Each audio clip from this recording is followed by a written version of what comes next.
Nous passons à une question focus sur vous en tant qu'entrepreneur pour que les gens qui nous suivent, les futurs entrepreneurs ou les aspirants entrepreneurs ou les gens qui sont déjà entrepreneurs essaient de comprendre comment vous vous occupez de vous, comment vous gérez un peu pour produire les résultats que vous voulez pour votre vie d'entrepreneur.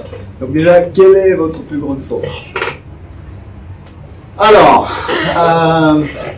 je pense que c'est cette indépendance de caractère. Cette indépendance de caractère, c'est que je me suis toujours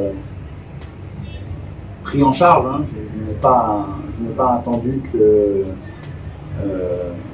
on me dise ce qu'il fallait que j'apprenne. J'ai appris les métiers aujourd'hui qui sont les nôtres, sont des métiers que j'ai appris seul. Donc cette curiosité d'esprit, cette indépendance, cette volonté d'indépendance a fait que j'ai travaillé, je me suis organisé pour créer mon succès. Donc indépendance de caractère, je ne m'ennuie jamais, j'ai toujours quelque chose à faire. Je passe mon temps à apprendre, j'apprends toujours sur des tas de sujets et une certaine créativité, on va dire, une certaine créativité entrepreneuriale. Ok. Votre plus grande faiblesse? Ma plus grande faiblesse, bon,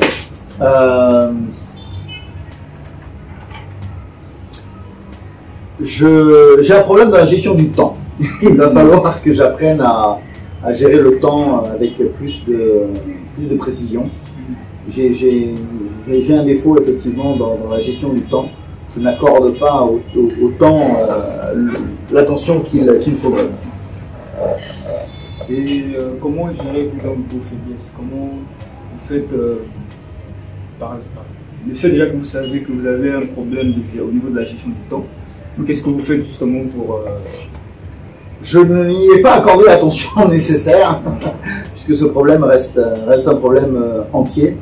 En fait, là, la question va être un peu plus générique. C'est vrai que là, on parle du temps, mais moi, j'aimerais extirper de là comment vous gérez en général vos faiblesses.